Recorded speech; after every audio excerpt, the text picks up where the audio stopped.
It was nearly 6 o'clock, but only grey imperfect misty dawn, when we drew nigh the wharf.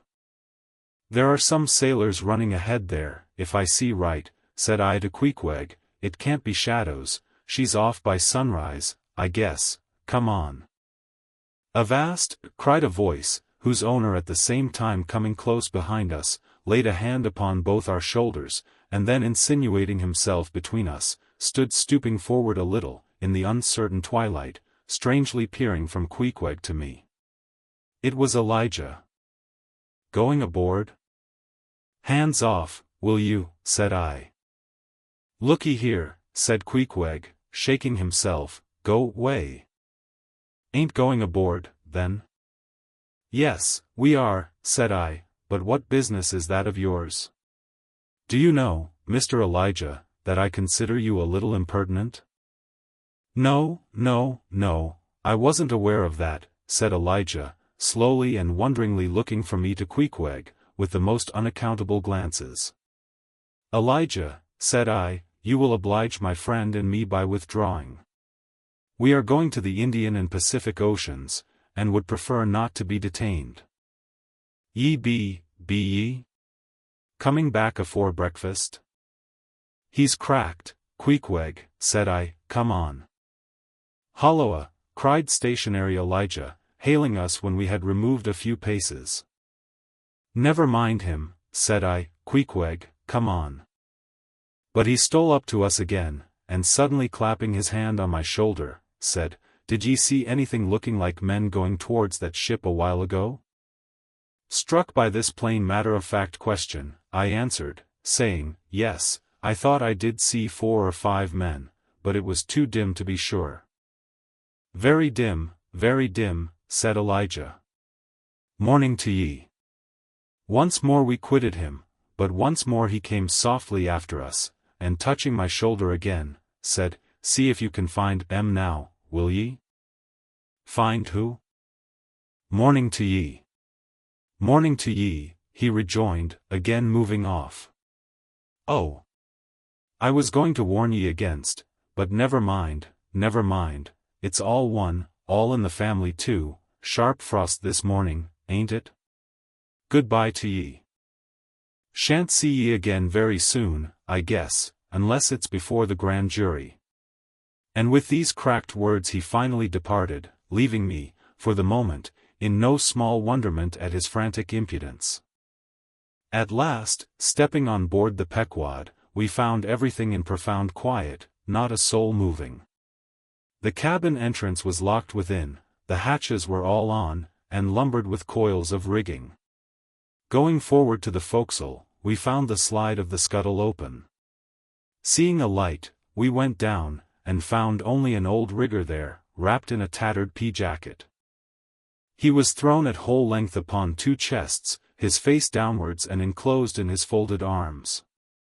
The profoundest slumber slept upon him. "Those sailors we saw, Queequeg, where can they have gone to?" said I, looking dubiously at the sleeper. But it seemed that, when on the wharf, Queequeg had not at all noticed what I now alluded to, hence I would have thought myself to have been optically deceived in that matter, were it not for Elijah's otherwise inexplicable question. But I beat the thing down, and again marking the sleeper, jocularly hinted to Queequeg that perhaps we had best sit up with the body, telling him to establish himself accordingly. He put his hand upon the sleeper's rear, as though feeling if it was soft enough, and then, without more ado, sat quietly down there. "Gracious! Queequeg, don't sit there," said I. "Oh! Perry dude seat," said Queequeg, "my country way, won't hurt him face." "Face," said I, "call that his face? Very benevolent countenance then, but how hard he breathes, he's heaving himself. Get off, Queequeg, you are heavy, it's grinding the face of the poor. Get off, Queequeg. Look, he'll twitch you off soon. I wonder he don't wake." Queequeg removed himself to just beyond the head of the sleeper, and lighted his tomahawk pipe. I sat at the feet. We kept the pipe passing over the sleeper, from one to the other. Meanwhile, upon questioning him in his broken fashion, Queequeg gave me to understand that, in his land, owing to the absence of settees and sofas of all sorts, the king, chiefs, and great people generally, were in the custom of fattening some of the lower orders for ottomans, and to furnish a house comfortably in that respect, you had only to buy up 8 or 10 lazy fellows, and lay them round in the piers and alcoves. Besides, it was very convenient on an excursion, much better than those garden chairs which are convertible into walking sticks, upon occasion, a chief calling his attendant, and desiring him to make a settee of himself under a spreading tree, perhaps in some damp marshy place. While narrating these things, every time Queequeg received the tomahawk from me, he flourished the hatchet side of it over the sleeper's head. "What's that for, Queequeg?" "Parry easy, kill oh. Parry easy." He was going on with some wild reminiscences about his tomahawk pipe, which, it seemed, had in its 2 uses both brained his foes and soothed his soul, when we were directly attracted to the sleeping rigger.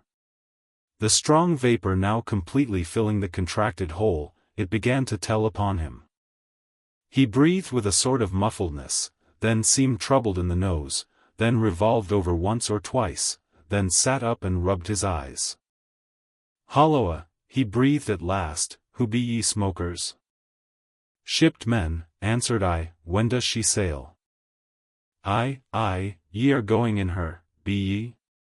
"She sails today. The captain came aboard last night." "What captain, Ahab?" "Who but him indeed?"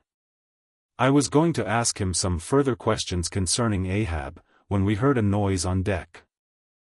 "Holloa! Starbuck's astir," said the rigger.